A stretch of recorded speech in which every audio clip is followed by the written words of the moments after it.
Hello there. This is going to be on languages and their usefulness. This is to show how languages go in and out of favor over time. And I think that this is a cycle that continues, despite what people think. Even though Spanish is good now, maybe in maybe a century later, maybe it won't be as good. And I have stuff that can prove that. Like for instance, um, in the 1800s and early 1900s, the two main dominant languages to know were English and French, especially French. In like the 1800s, it it was extremely useful for someone to know French, and very helpful.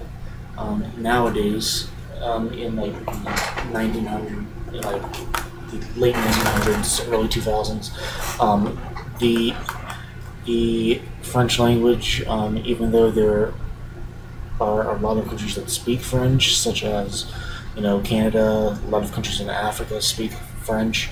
It's not as, I would say, useful as, well, in an American sense, not as useful as, say, Spanish or Chinese.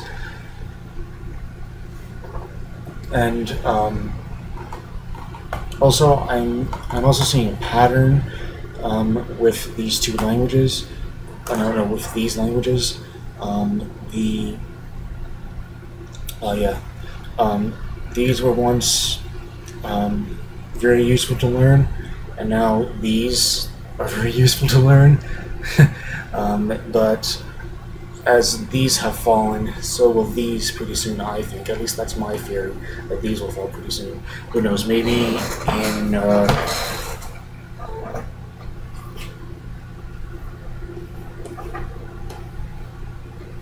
1 minute here.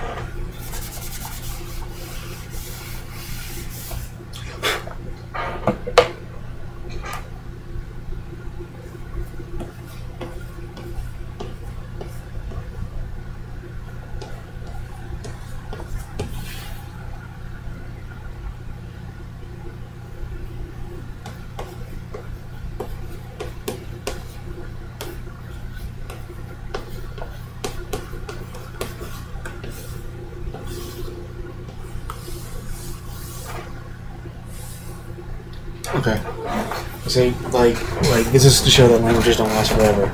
You know, how these were popular in like the 1800s and 1900s as far as languages. That was the main languages spoken throughout the world.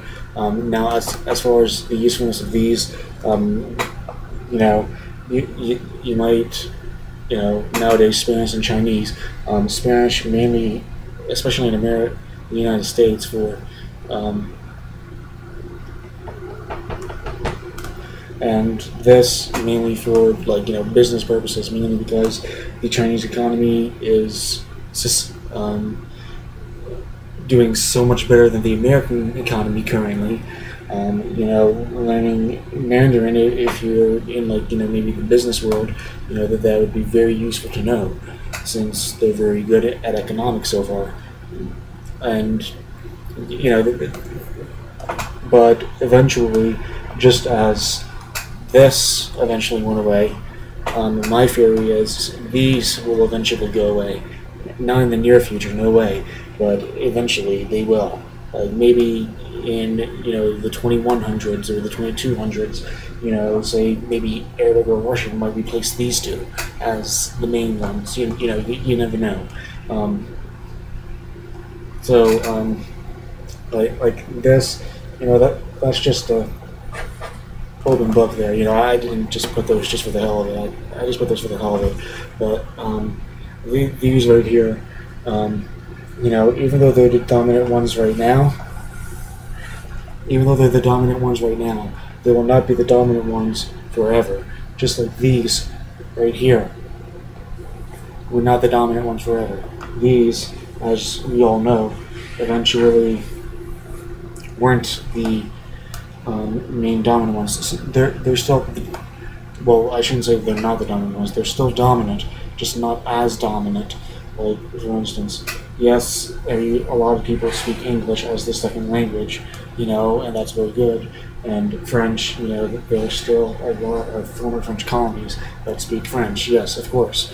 But, needless to say, um, this right here, Spanish, especially in the United States, that for any second language, it is great to know at least some Spanish.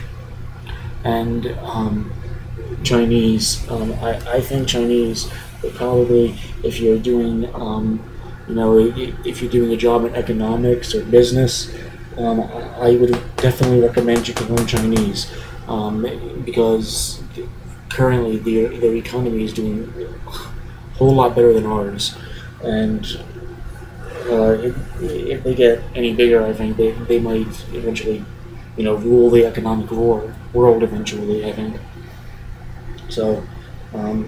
As I said here, these I've seen like these patterns in languages um, over the centuries, I should say. Like, for instance, I've learned that in the 18. Well, I gotta go.